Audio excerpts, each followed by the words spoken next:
But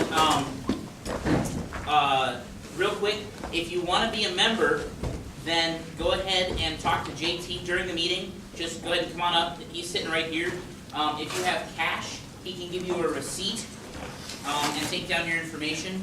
And if you don't have cash but you still want to be a member, he can put you on a list. This week we are going to be doing an introduction to Linux. So if you've never used Linux before, that's fine. Even if you just need a refresher on how to use the command line, we're also going to be doing that. So we still have plenty of pizza. Feel free to get more if you want.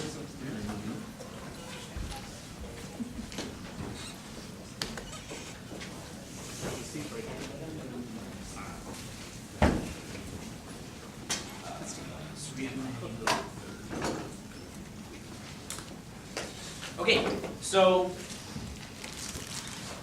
real quick, who here has never been to Swift before? Awesome. Okay. Trolls, we'll take care of you later. So Swift is a technology club.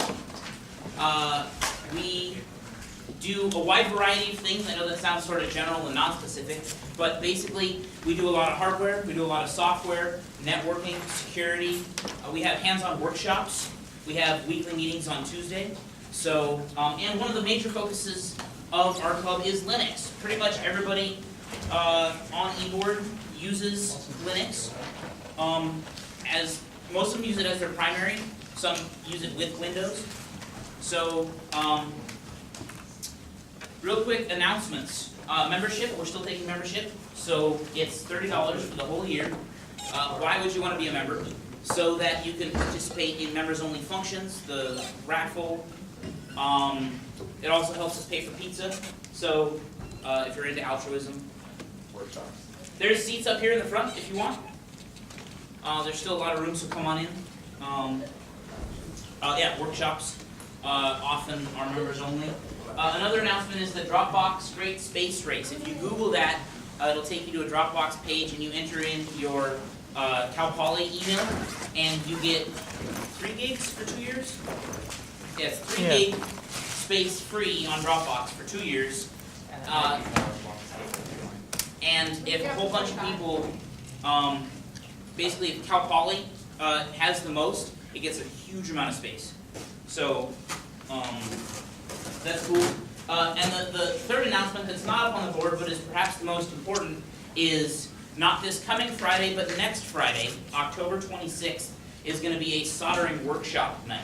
So Swift is going to be taking 20 people to Nullspace Labs, which is a hackerspace, and there we're going to have a soldering tutorial. So basically you'll come, show up. If you've never had any experience, that's fine. We'll teach you how to solder, and we'll give you a little thing to practice soldering on. The only caveat is that is a members-only function. So if you're interested in that, but you're not a member, that's fine. Please talk to JT. He can sign you up. What if I really want to pay with PayPal? Then talk to JT. Can I pay with PayPal? Yes. Talk to JT. Yes? Oh, sweet. Thank you. You can pay me with PayPal. We don't accept your fees.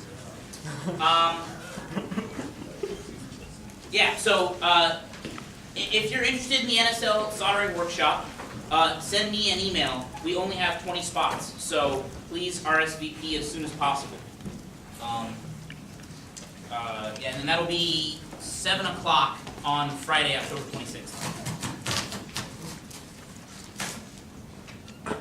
Okay, so really briefly, who has never heard of Linux before? Okay. So who has never used Linux before? I've driven one. Okay.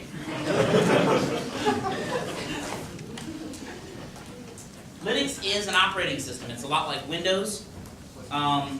It is an operating system like Windows. It's not like Windows. And it was written and released by Linus Torvalds in October 1991. So it's only slightly younger than I am. It is free and open source. So basically what that means is that anyone can download it for free, and they have access to the code that compiles the kernel and the rest of the operating system, and it's all available on the web for free, unless you're Red Hat. So it's under the GNU General Public License. There's a lot of meanings to that.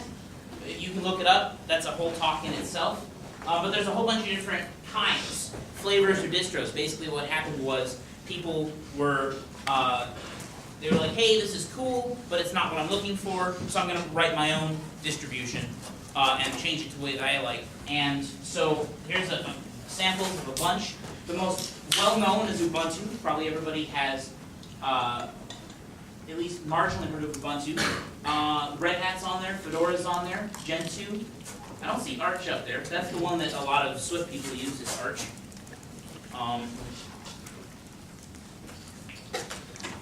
So here's a simple flowchart. It's not that simple, that's why that's funny. Thanks for the pity laughs. But it's difficult to see. I know it's very tiny, but up at the top is Unix, which was a very, very old operating system. It branched off into BSD, which also branched off into SunOS. And over here in the corner, you can see Linux 0.0.1, which is what Linus Torvalds originally released in October 1991. So it has a long history, and now there's more distributions than I can count. Okay, so Linux structure. How does it work?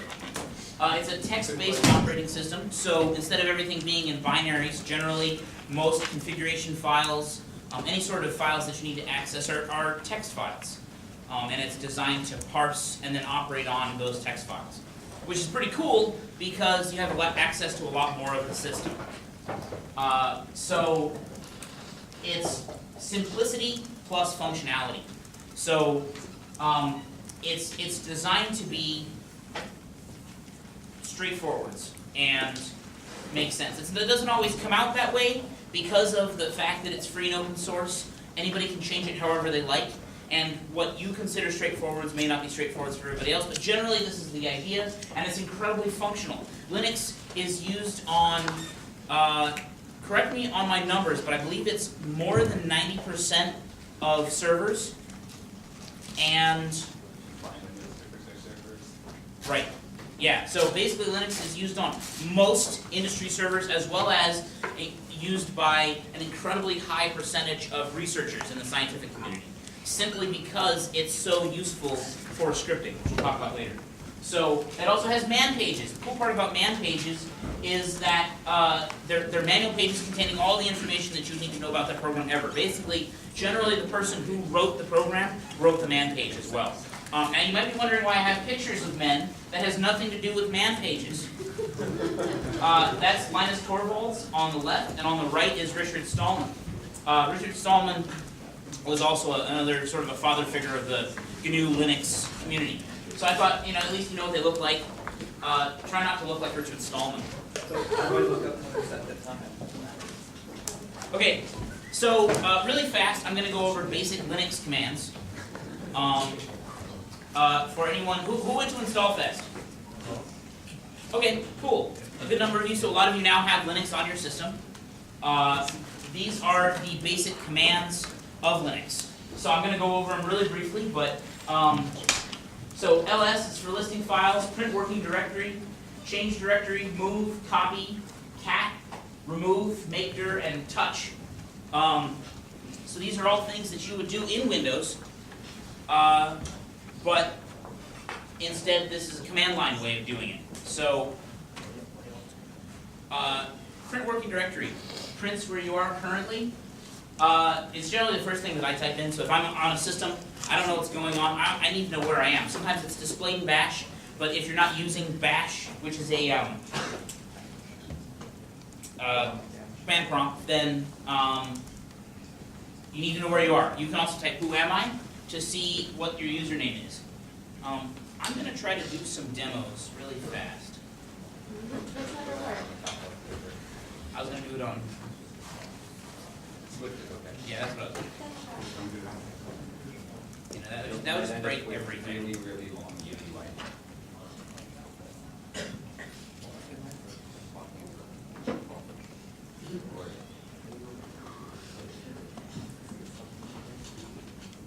Okay, so what I'm doing is I'm bringing up a terminal emulator.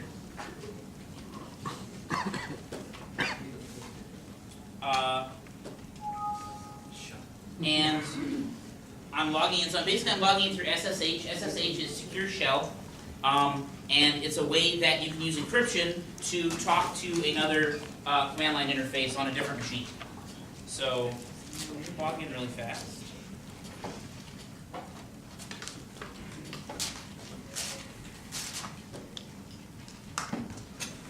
Helps when you put in the right password. Okay.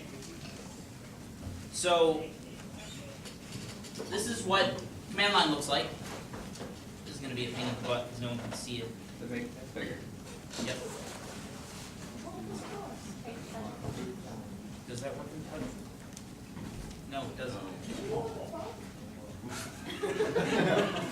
Go for it. Let's Change try it. settings? Change settings, window appearance, You should know this one. change the font right there. Font settings. I see it. I see it. Make change. Okay. Can everybody read that? Sort of, kind of. Enough. It says green. Okay. So nobody falls asleep on me now. I know it's a nice, relaxed environment. So this is what command line looks like. So this is not scary. I know a lot of people are like, command line. It's actually not scary. It's pretty easy to use. For people just coming in, there are still seats up front, and there's 1 or 2 seats here in the rows, so feel free to come forward. There's also more pizza if you want. So I'm going to go ahead and type print working directory just so you can see that. Okay, so it printed out where I was. So basically what this is showing in batch is my username, and then at the host name, tilde, which is the location that I'm at, and then $sign. The $sign is basically saying that I'm a user and not root. So let's go ahead and go back to here. Okay, so ls. ls is list files. ls-a is list all files. So all commands generally have some sort of flag, which is dash, and then a letter or word which specifies the flag. Flags basically modify how the command interacts with what you're working on. So if you do just straight ls, let me show you what that looks like.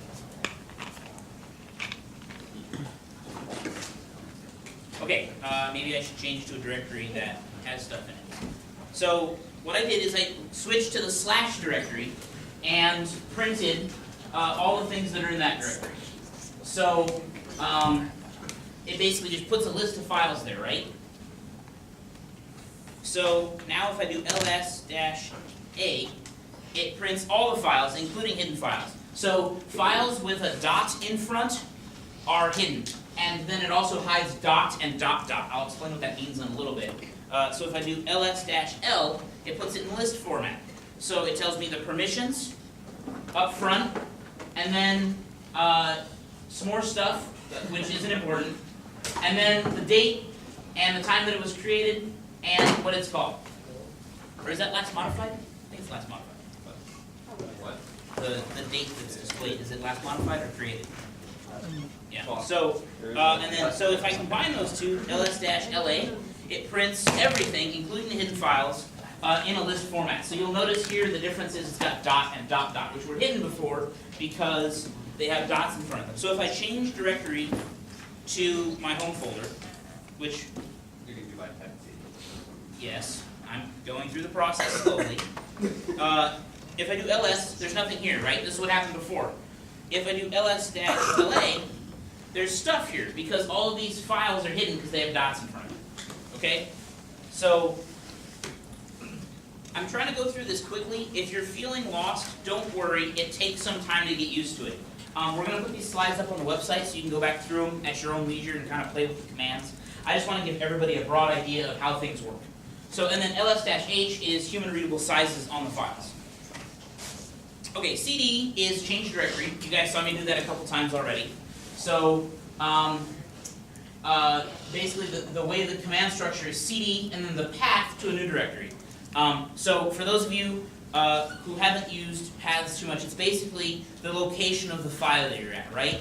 So in Windows, the GUI is you just click on it because you can see it and you're in the file structure, right? In Linux, when you're using command line, you don't necessarily see that file structure that way, and so you have to have a path. It just points to where the file is in the file structure.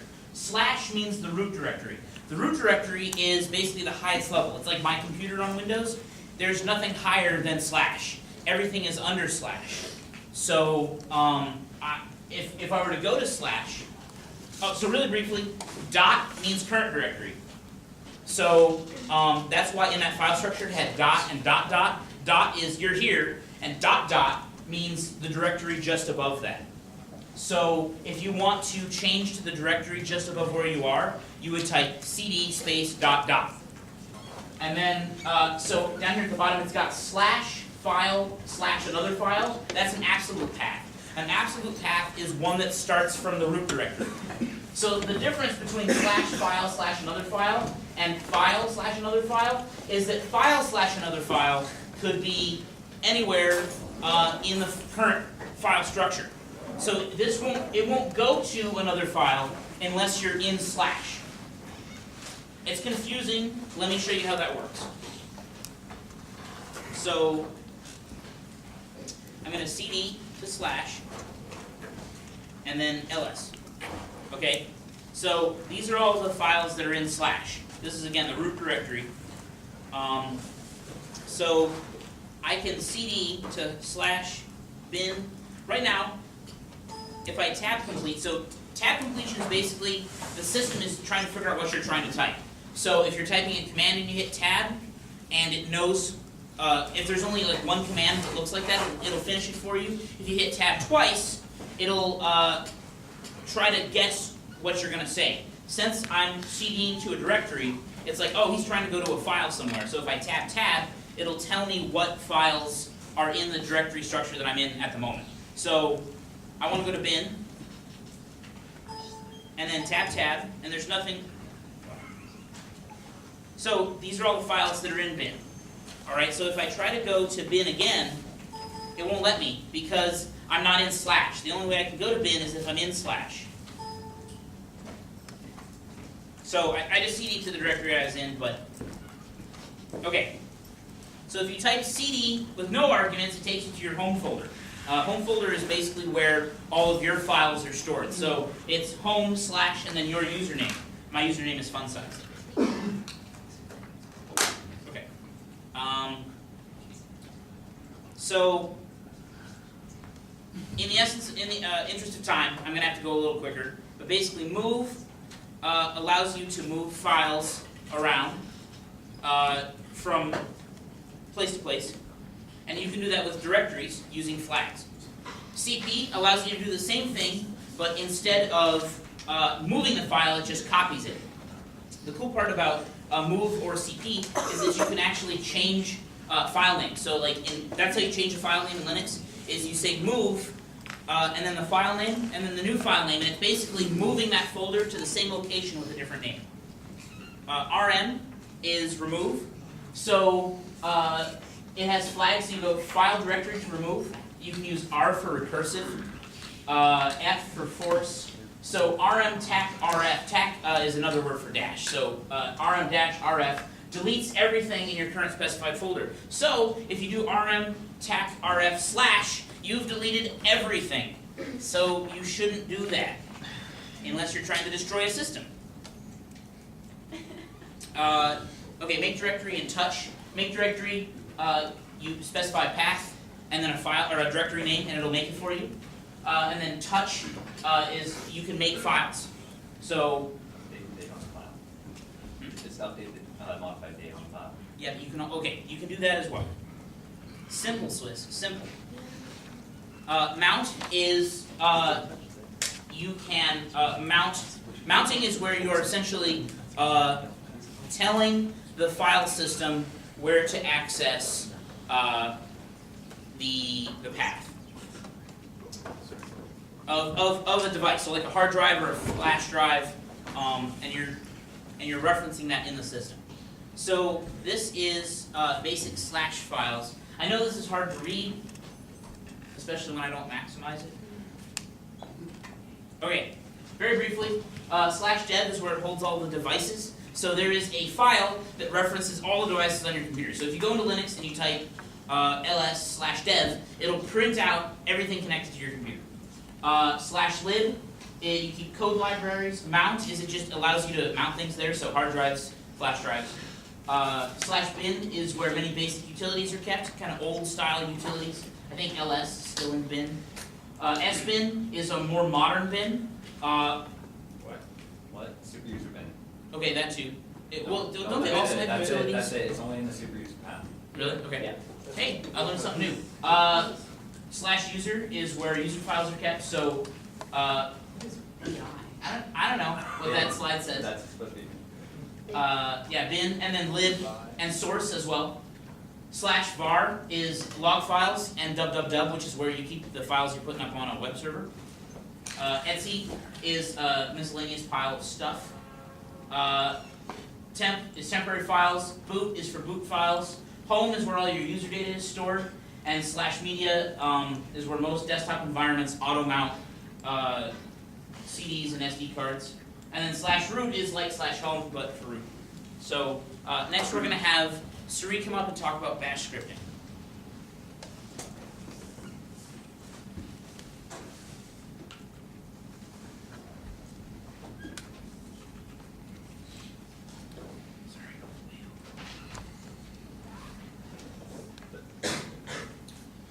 So, I'm sure she'll talk more about bash scripting, but basically, bash is, I'm sorry? Born again shell. Yes, thank you. It stands for Born Again Shell. It's a shell, so it's basically how you interface with the terminal. So we're in bash right now, and it has scripting ability. So basically, you can write small files that are text files with commands in it, and it will run those commands sequentially. And so you can do really big scripts and programs with it. So I'll turn the floor over to Saree. Alright, hi guys. So I'm going to talk a little bit about bash scripting. So bash scripting, basically bash stands for Born Again Shell. And what is it? So first of all, what is a script? Well, according to Webster's dictionary, it's a writing or a written document. And a shell script is basically kind of like that. It's basically stuff that is written, but it basically takes a whole bunch of different commands that Zach just went over. You could do like your basic system commands, and it makes it easier for a system administrator to execute repetitive tasks, and you can do a lot of customization, so it's like basically a program. Yeah.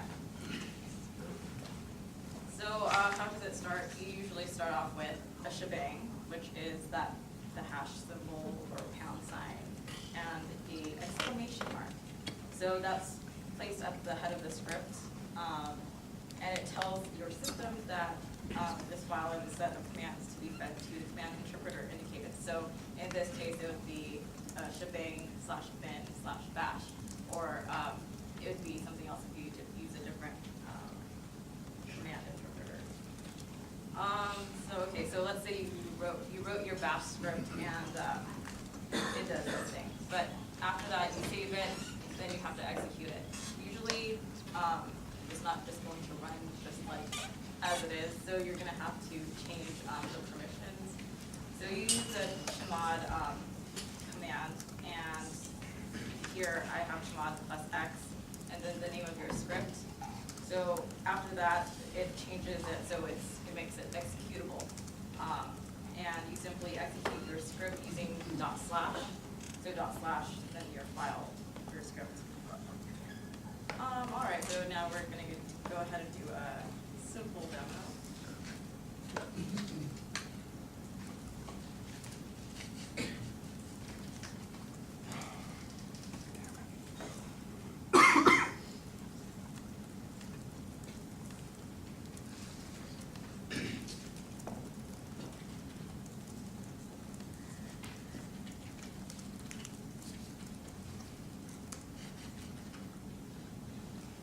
All right, so again, here is my working path. that? Should I make it bigger?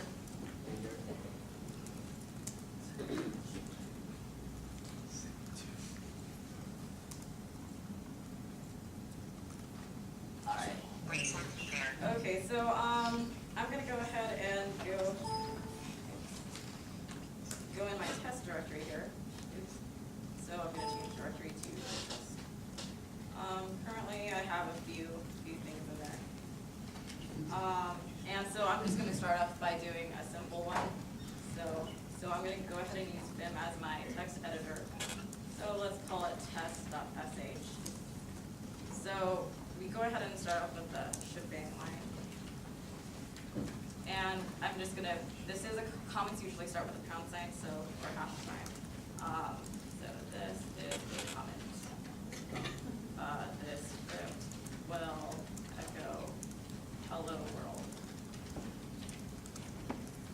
So, echo and hello world.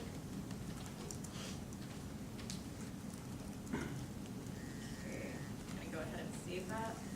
And now if we look here, you see you've got, It's in white between the green and oh, I called it test, okay. So here you see that, you see the permissions here. And here you can see that it doesn't have executable privileges, so we're gonna go ahead and use chmod plus x test.sh. So now I'm gonna go ahead and run it. And in there it's echoing hello world. So echo just basically prints out what I have as quotation marks. Some other ones, the other one I did, okay, you can also do like conditions, basically like any other programming language. So we'll take a look at this one right here. So in here, it basically, I have the variable a, and I set that equal to 10. So if a is greater than 0, then I'm going to go on to the next statement here, or condition. So if a is less than 5, it's supposed to print out the value of a, like somewhere between 0 and 5. But, so let me change this so that it's 3, so that is true in this scenario. And let's go ahead and run that. So it should print out that sentence.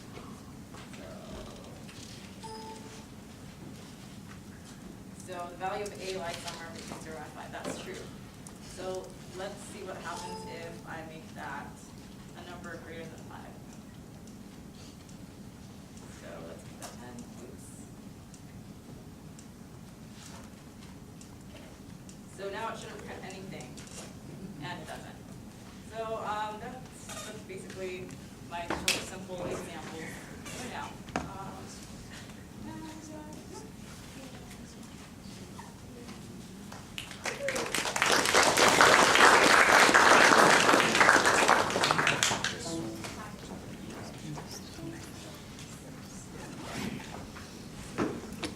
Okay, next, Jason. Okay.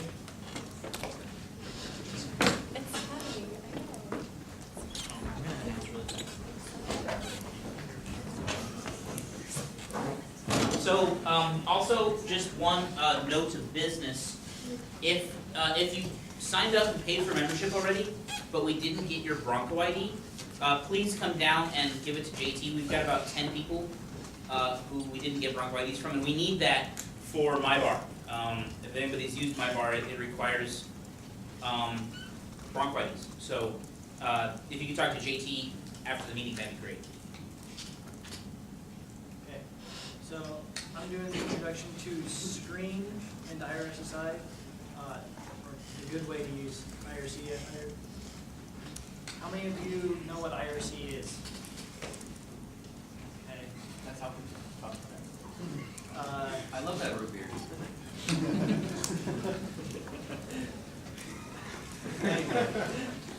IRC is an internet relay chat. It's a low-level chat protocol. Allows you to chat. This is a screenshot actually that's from Pound Swift. Don't go there if you're Unless you're a bad person. Yeah. You're a bad person. Yeah, we'll get into that later. So we're gonna use putty, everyone should have you can log into,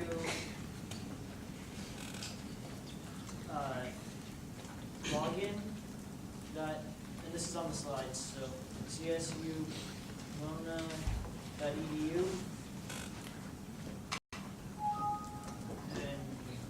And then you use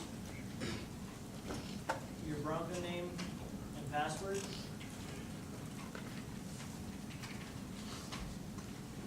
And you can get in. And Jason, who has these accounts on? I'm pretty sure all students do.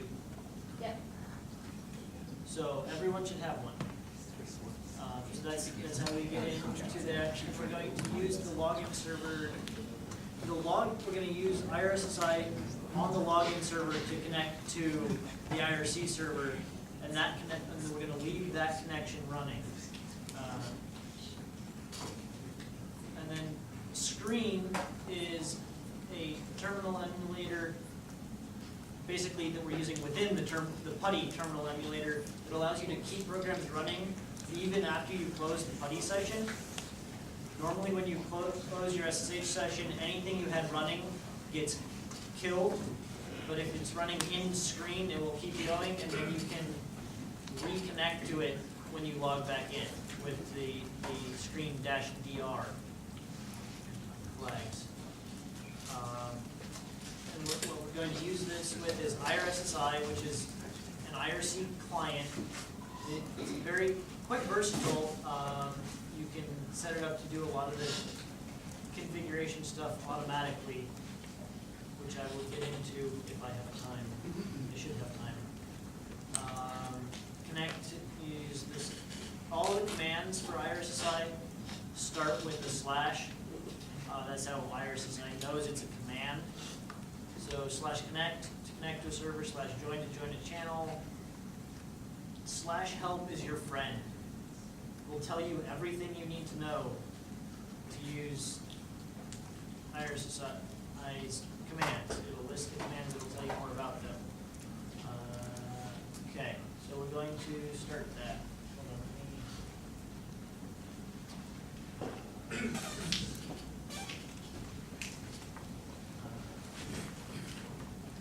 just make sure I get rid of my fancy configuration file so I can show you what I want to show you.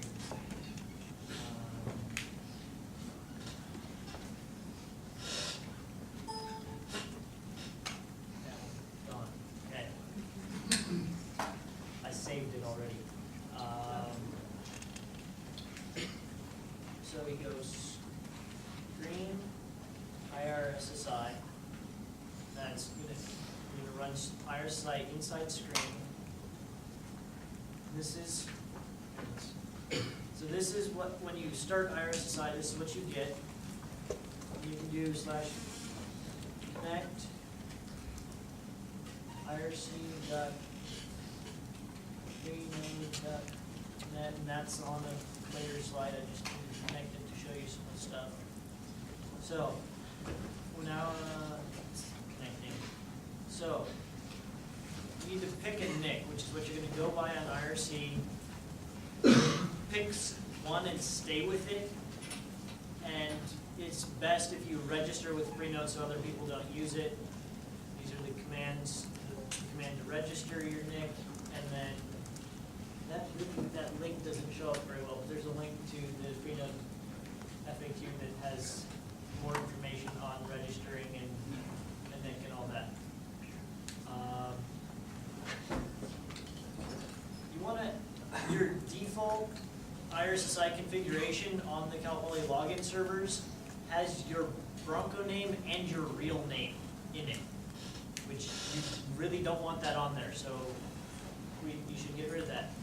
We try this who is, and you don't actually have to do your NIC if it's for you, but who is, and notice it's telling me my NIC is J. Albert, but and notice it's got my NIC, and then this is my IRC username and my real name. And and you don't really want that on there. If you go in Pound Swift with that stuff still on there, there are people who will like post everything they can find about you from the Cal Poly servers into the channel. It's kind of embarrassing. I had it happen to me when I was a noob. And then I fixed it. Try it out right now.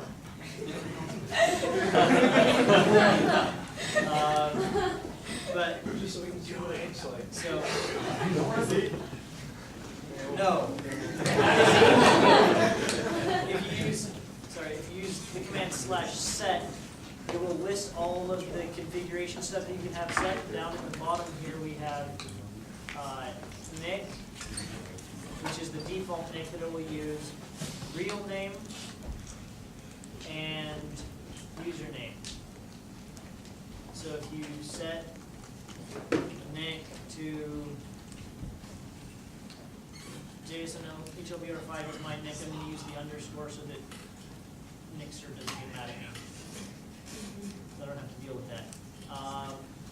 And I set, forgot the slash, set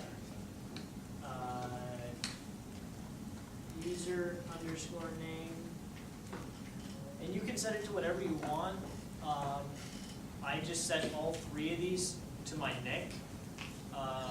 Some of the other people on keyboard do some silly things like set their real name to your mom.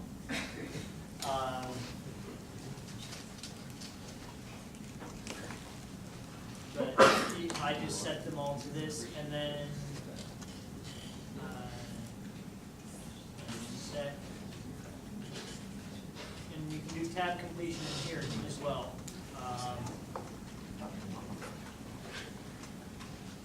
So once you do that, then you do /save. We'll write the configuration information to the config file.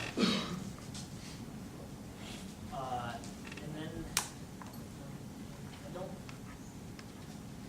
think this would work right. If I do go back to who is, yeah, it hasn't changed. Then you have to, for whatever reason, the reload doesn't seem to work. You have to quit and then start it again. Reconnect, because you don't have a nick until you connect.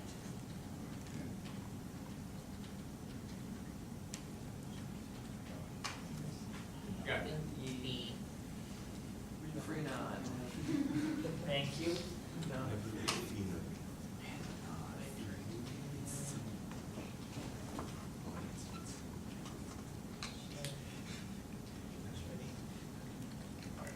/who is me. Wait for it to catch up. There we go. And now you don't have my name in there anymore. So you should do that, and you should save the configuration with. It doesn't really matter. They don't all have to be your nick. And if you really want to, you can even leave your first name in there. Just please get rid of your last name and your Bronco name. Shut up, Swiss.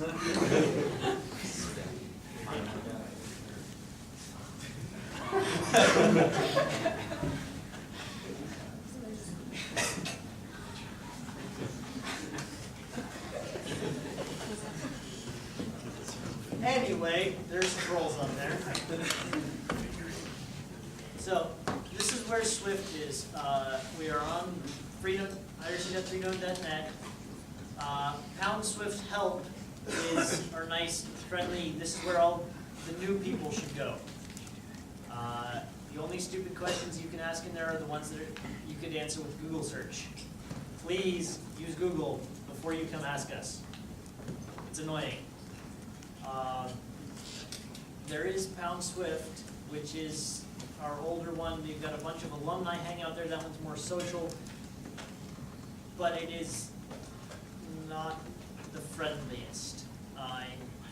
The links to 4chan get posted there, so the comparison to 4chan is warranted. And never, ever, ever do something someone in Pound Swift told you to do unless you know what it does.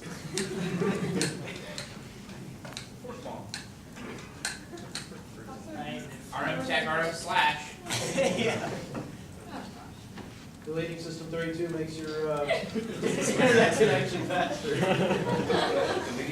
Great examples of what not to listen to. Okay, so then, yeah. Let's go get. Shut up, Swiss! Words.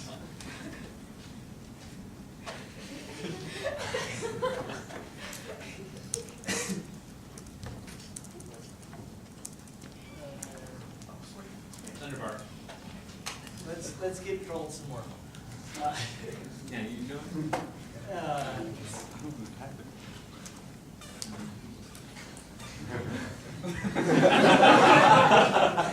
Very funny, Zero. Why is it so slow?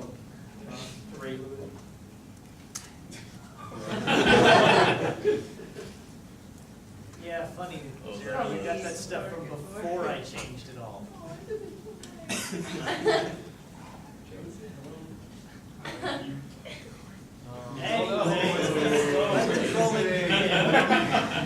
Anyway, so we can set up IRSSI so that it automatically connects to Freenode and joins whatever channels you want whenever you start it, so you don't have to type in the /connect, the /join.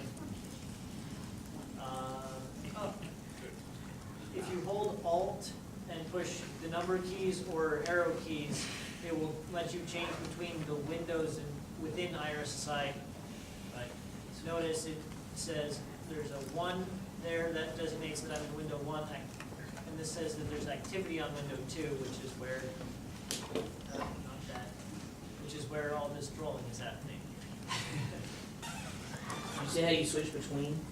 Yeah, you hold Alt and then press a number key or an arrow key. It's not always Alt, it's the meta key, which is sometimes. Okay. It defaults to Alt. How do you fucking run into these? Okay, there's various ways. Anyway, so you can auto join this stuff. So, and if you register your NIC, you can set it up so that it automatically identifies to Nixer, so you don't get kicked off your NIC. But make absolutely sure if you do that your password for that goes to nothing else. Because if you do set it up to automatically identify to Nixer, you're saving your password in a text file. So anyone that gets access to that text file can read it. So, if we, I use a small password for everything.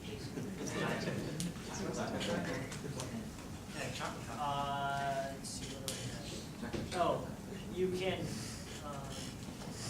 hold on, there's,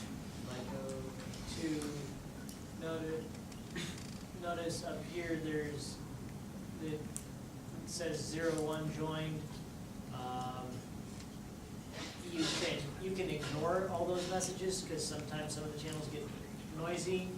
You /ignore, and then the channel name, and then the various levels that you want to ignore. You can ignore them for all channels by using star. You can remove ignores using dash.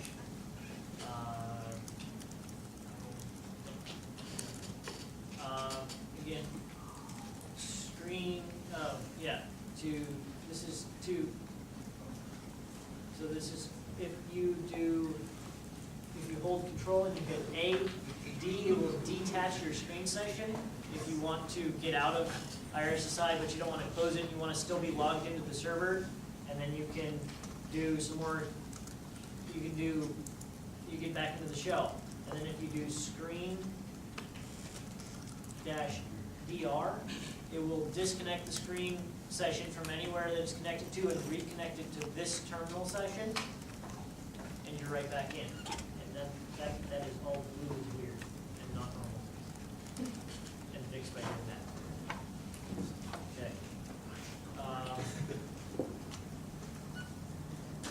So, Jason, yes. what if your screen's on Garrison and you log into Fluffy? Oh, Yeah, when you log in to login.csumonitor.edu, it shunts you to either fluffy.unx.csumonitor.edu or to Garrison. If your screen session is on the other one, you can't get to it. You can SSH directly to, No, you can SSH between them. what? Yeah, SSH between Oh, them. you can? Yeah. Okay. I did not know how to do that.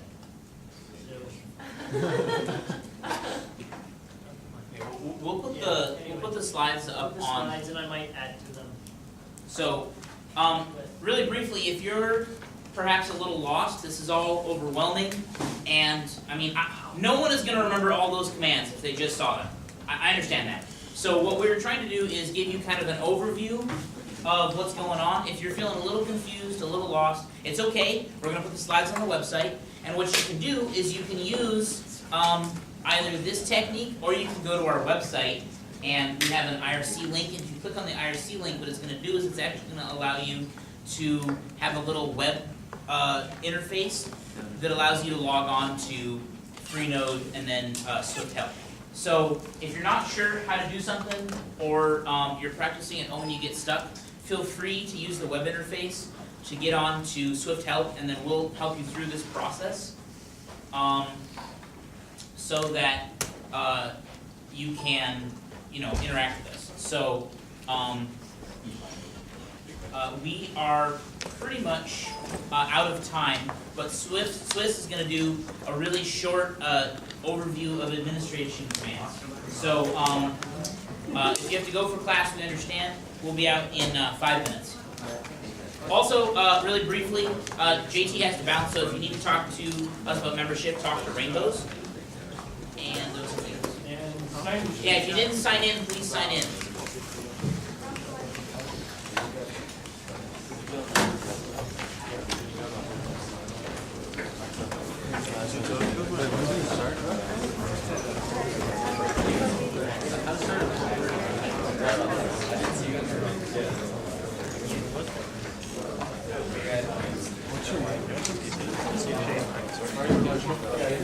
Using Linux, you have to do a lot of stuff as an administrator. There's a couple ways to do this. One of the biggest things about administration is Hey, if you're still here, please listen up. when you're being an administrator, it's really important to make sure that the right people have the right privileges and that the wrong people don't. One way to control this is the command sudo. So sudo means super user do, and you put people in the sudoer file to give them sudo access. The other way is you don't have anybody in the sudoers file, and they can only log in as root. They can do that by SSHing in as root, logging in as root directly, or they can type SU for super user, and then they put in the super user password, and if they don't fat finger, they can get in. So that's now the super user. From here, I could use vsudo for V is a text editing program, and vsudo is showing me who has access where. So here I see that the user root has all privileges, and group sudo, because that's how they format it. The group sudo can all use the command. Also, when you're an administrator, you need to let more people onto your box and sometimes kick people off.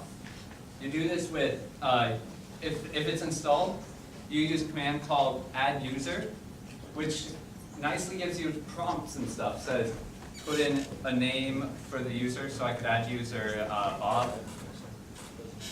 And I put in password, and it works. And then it has all the data on him. But the other way you could do it is user add and their name. So user add Jill.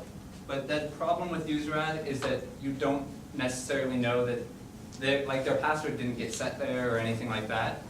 So if you add users on the system, always try that first, because it makes life a lot easier. Then if you want to get rid of them, like user add, you use user del.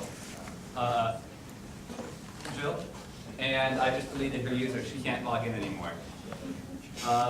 That's pretty much it. Oh, and then the two commands you saw earlier, chmod for like change the I don't know what the mod stands for, but it's basically the permissions for the file. User plus right, group or owner plus right, group plus right, stuff like that. Minus read, plus read, and it's pretty easy to use like that. And chown, which is chown for change the owner of the file. Alright, since we're short on time, I think that's about. Yeah, so thanks everybody for coming. Let's give all our board members a big hand. And so please, let's clear out quickly. There's a class coming in, so let's get